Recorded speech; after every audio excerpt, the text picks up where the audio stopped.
Okay, now for this one, yeah, I can see where you're going with this one.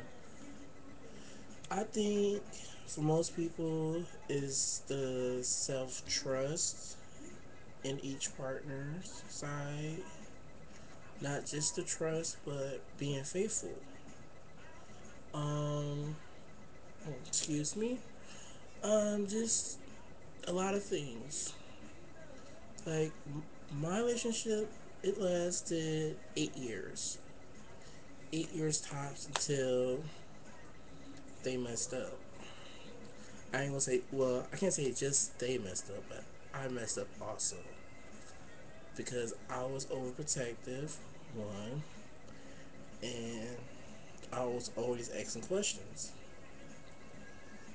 But yeah, most people have lack of being faithful to each other, not communicating, getting to know each other, being real with each other. That's how I see it so far. And the last the last 6 years since I've been single, I have noticed that in myself that I was overprotective.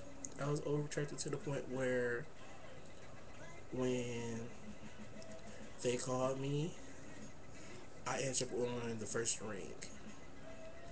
And they don't say nothing. I wait till they say something to me, and then I'll say what I wanted to say.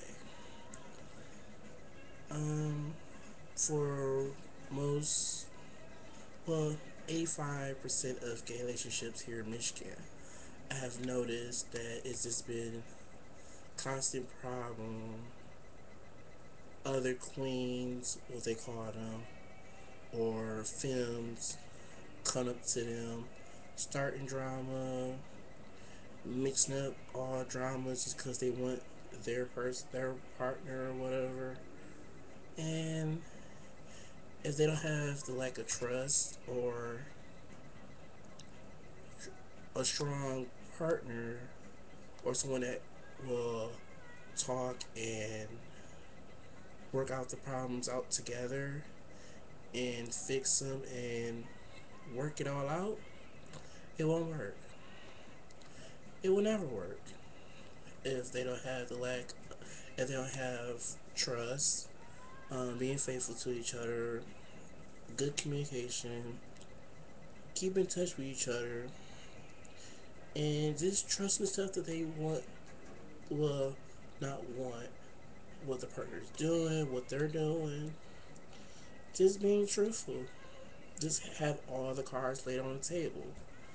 Don't just have a card in your hand and hold it back. Just give it all out. Just say what you did, what you didn't do, what you think, what you don't think is right, how you feel, what you think about it, and see how the other person feel, and it'll work. It worked for me for 7.5 years, but yeah, I know how it feels. If everything works out for people, get to know them, be nice, and just choose your people wisely. Choose the people you get to know wisely, and people that you let know that y'all in a relationship. Because everywhere there's a snake in the grass, or what they call a jealous one. Someone jealous because they do this, they do that, they're this way, they're mm, their most strong points. That's what they're jealous of. They're jealous of the strong points, not the weak points. And then they get mad because when your strong points is your weak points and your weak points is your strong points, they'll be all shocked and they don't know what to do but try to knock out all your weak points. And if your partner or spouse is your weak point strong points, he will see that your weak points is his strong points. It will be there for you, and his weak points will be your strong points, so you be there for them. So yeah, for most people, they'll see that.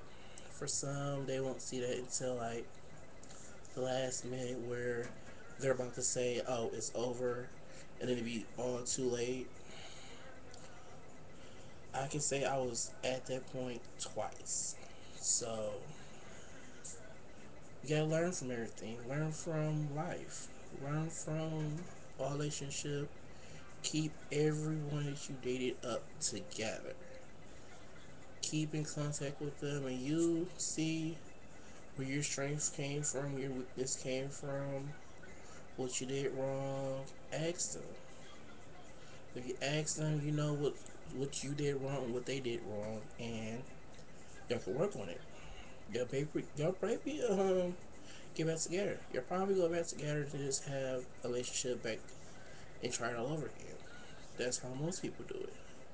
They break up, they go back together, they'll break up again, they'll take a break for a while and go back together again. That's what I did once. And I have learned. If you do that, you will learn more about the mistakes you did and the mistakes that you did the first time. You don't mess up on the second time. You learn from it. But that's my response for this video.